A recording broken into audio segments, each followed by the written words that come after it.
Hi, and welcome back to the Macbeth Explained Annotate With Me series. In today's video, we're going to keep it short and sweet because we're going to be looking at Act 3, Scene 3, which is, as you can tell from looking at the page, a very short scene. It's the scene of Banquo's murder, but it's a very unlikely scene to come up as a chosen extract in the exam.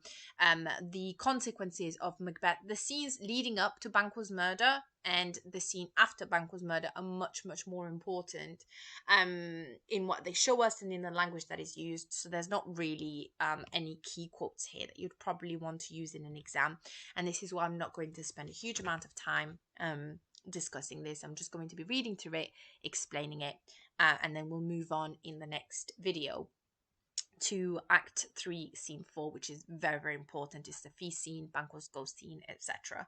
So we'll have a lot more to write about there. So without further ado, if you'd like to pause, same as usual, grab anything that you need and press play when you're ready. Scene 3, a park near the palace. So a park, this is implying that there'd be trees, maybe a forest, something like that. And we know, of course, that Banquo's gone there to ride, just take a ride before dinner time with his son. Enter three murderers. Three murderers. So we know, of course, that Macbeth hired two murderers. So the first murderer says, but who did bid thee join with us? Who asked you to come with us? The third murderer says, Macbeth. And the second murderer says, he needs not our mistrust. I don't know why he doesn't trust us, since he delivers our offices and what we have to do to the direction just. Like, he's literally told us, like, the complete plan of what to do. He's the one that's given us the orders, so why would he not trust us? Why would he hire a third person? As the audience, we know by now that Macbeth is collapsing under his paranoia and his anxiety, and the most likely reason for him hiring the third murderer is that he was just worried. He just thought, I might as well make sure that this goes well, and so he just sent a third murderer to help the other two. It's probably nothing to do with distrust. It's more to do with his own state of mind. The first murderer says, then stand with us. All right, come with us. The west yet glimmers with some streaks of day. Right at the end of the day, there's still a bit of light in the sky. Now spurs the lated traveller apace to gain the timely inn, and near approaches the subject of our watch. Because there's only a bit of light left in the sky and it's almost night time, anyone who's out riding will probably be hurrying up now so they can get to like an inn or to the castle, basically so they can get away, so they can get to a building before night falls, because it'd be completely dark after nightfall at the time. Near approaches the subject of our watch. The person that we're watching out for is approaching, so we know Banquo is close. Hark, says the third murderer. So listen, I hear horses. Banquo from within. So Banquo at this point isn't yet on the stage, so we know he's nearby in the forest or the park. Give us a light here, ho. Give us a light there, ho. So he's asking for a torch. He's lighting a torch because it's getting dark. The second murderer says, then 'tis he. The rest that are within the note of expectation already are in the court. Like, it must be him. It must be Banquo, because anyone else would already be at the castle now for the feast. This must be Banquo.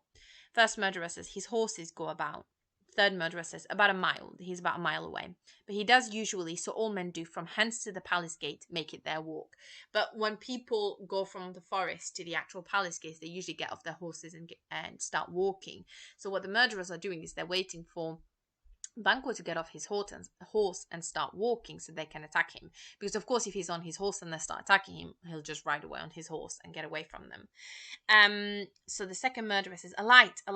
And so now we know that Banquo has approached, is now close to them, because they can see the lights, the torches, the torch that Banquo and Fleance have.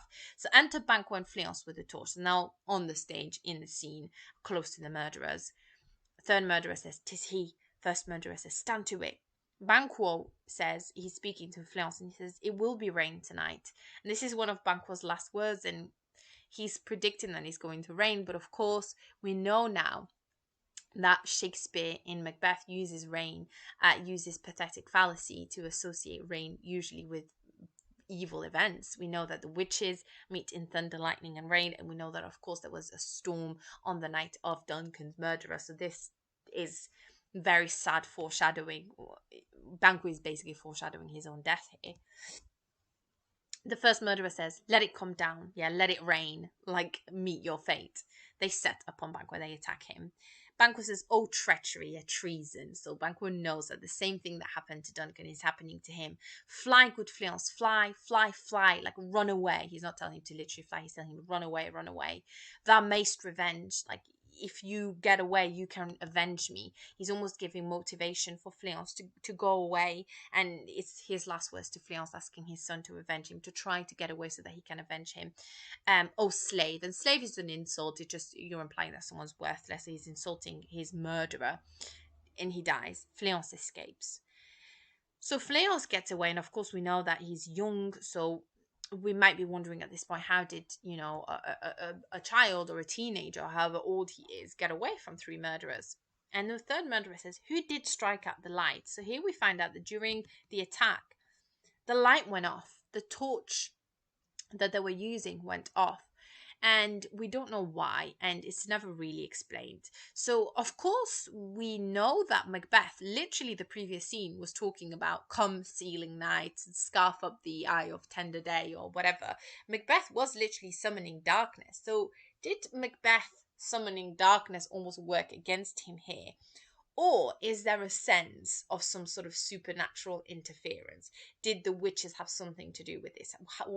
How did the light go off? Why did it go off? What happened there?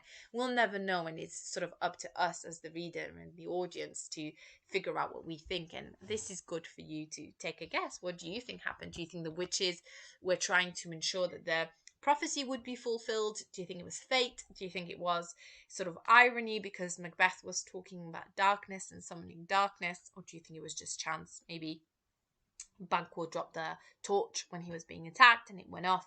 Either way, we don't really know. It's kind of a mystery. Was it not the way? So they don't even, like, they're trying to work out where they're going now. There's but one down. We've only killed one of them. The son has fled. The son has run away. Second murderer says, we have lost best half of our affair. Like, we were sent here to kill 2 people and we've lost half of our business. We've only done half the job. The first murderer says, well, let away and say how much is done. We don't have any choice now. Like, he's gone. We don't know where he's gone. We might as well go back to the castle and tell Macbeth what we did and how much we got done, which is only managing to kill Banquo. And that's the end of the scene. This scene, of course, builds tension because, yes, Banquo might be dead, but we know that it was never really about Banquo himself. Like, Banquo being dead means that there's one less person to suspect Macbeth, but it doesn't mean the fact that Fleance fled means that the prophecy that Macbeth was so afraid of is still can still become true. So we know already that Macbeth is definitely going to be unhappy at the news that he's about to receive, and we'll get to that in the next scene when the murderers return to the castle and we have the feast scene, the ghost of Banquo, etc. So we'll see how Macbeth responds to the news, and it very much has a massive impact on him, as we'll see in the next scene. So this one was short and sweet, not a scene that you really need to revise or focus on. So I hope that this was helpful, and I'll make sure to do lots of key quotations in the next video when we look at the banquet scene.